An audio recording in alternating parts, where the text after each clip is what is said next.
Railway सामान्य विज्ञान के पेज नंबर 59 को। तो चलिए शुरू करते हैं। सबसे पहला क्वेश्चन है, मार्स गैस है तो मार्स गैस मीथेन गैस को कहा जाता है। मंगल ग्रह के कितने उपग्रह हैं? तो मंगल ग्रह के 2 उपग्रह हैं, पहला फोबोस और दूसरा डीमोस। रक्तचाप किस में उच्च होता है? तो रक्तचाप धमनियों में उच्च होता है।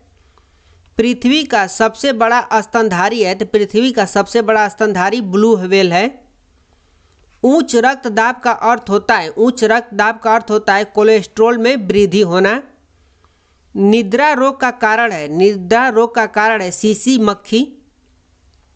मंटू परीक्षण मंटू टेस्ट किस रोग से संबंधित है? तो मंटू टेस्ट तपेदिक से संबंधित है। अंक के भय को क्या कहते हैं? तो अंक के भय को न्यूमरोफोबिया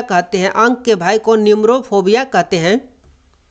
त्वचा की बाहरी परत को क्या कहा जाता है? तो त्वचा की बाहरी परत को एपिडर्मिस कहा जाता है। रडार का पूर्ण रूप है तो रडार का पूर्ण रूप रेडियो डिटेक्शन एंड रैंगिंग है। बेकिंग सोडा का रासायनिक नाम क्या है? तो बेकिंग सोडा का रासायनिक नाम सोडियम बाइकार्बोनेट है। ग्रेफाइट अपरूप है तो ग्रेफाइट कार्बन का अपरूप है। मानव शरीर में कार्बोहाइड्रेट पुनः संग्रह होता है ग्लाइकोजेन के रूप में। मानव शरीर में कार्बोहाइड्रेट पुनः संग्रह होता है ग्लाइकोजेन के रूप में। दूध में कौन सा प्रोटीन होता है? तो दूध में केसीन प्रोटीन होता है। टिटेनस रोग को अन्य नाम से भी जाना जाता है तो वह है लौकजा। रोहा नामक बीमारी संबंधित है तो रोहा नामक बीमारी संबंधित है आँख से। वह स्थिति जिसमें मानव शरीर का ताप सामान्य से घट जाता है कहलाता है हाइपोथर्मिया। बीटी कल्चर का संबंध किससे है? तो बीटी कल्चर का संबंध अंगूर की खेती से है।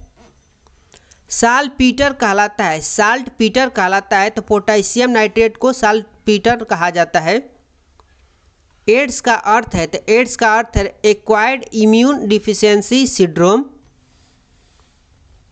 केंद्रक में उपस्थित कण है तो केंद्रक में उपस्थित कण प्रोटॉन तथा न्यूट्रॉन है। ग्रेनाइट का उदाहरण है तो ग्रेनाइट अग्नि चट्टान का उदाहरण है। मानव शरीर की सबसे छोटी हड्डी है तो मानव शरीर की सबसे छोटी हड्डी स्टेपिस है।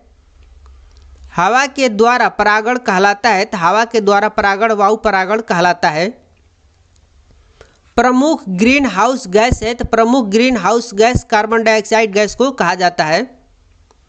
डॉल्फिन समूह को क्या कहा जाता है? तो डॉल्फिन समूह को अस्कूल या पोड कहा जाता है। सबसे छोटा ग्रह है तो सबसे छोटा ग्रह बुध ग्रह है। दूध के फटने पर कौन सा एसिड उत्पन्न होता है? तो लैक्टिक एसिड उत्पन्न होता है। सफ़ेद कीटों के अध्ययन को क्या कहते हैं? तो एटकालॉजी कहा जाता है सफ़ेद कीटों के अध्ययन को।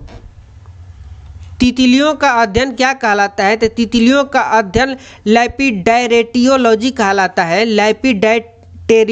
कहलाता है। डीएनए जांच केंद्र कहाँ है? तो डीएनए जांच केंद्र हैदराबाद में स्थित है।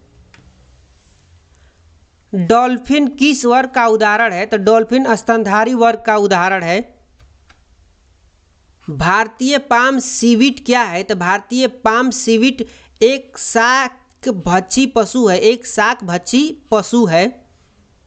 वायु में नाइट्रोजन का प्रतिशत है तो वायु में नाइट्रोजन का प्रतिशत 78% है। चिकन पॉक्स के वायरस का नाम क्या है? तो चिकन पॉक्स का वायरस का नाम बेरिसेला जोस्टर वायरस है। इंद्रधनुष किसके कारण होता है? तो इंद्रधनुष परावर्तन एवं अपवर्तन के कारण होता है। बल का मात्रक है तो बल का मात्रक न्यूटन होता है। हाइड्रोजन और ऑक्सीजन पृथक करने की विधि है तो हाइड्रोजन और ऑक्सीजन पृथक करने की विधि इलेक्ट्रोलाइसिस है। मानव नेत्र की स्पष्ट दृष्टि की दूरी होती है तो 25 cm होती है। विटामिन डी का प्रमुख स्रोत है तो विटामिन डी का प्रमुख स्रोत सूर्य प्रकाश है। दाब निर्भर करता है तो दाब स्पर्श क्षेत्रफल तथा बल पर निर्भर करता है। सिक्का बना होता है तो सिक्का फेरिटिक स्टेनलेस स्टील का बना होता है।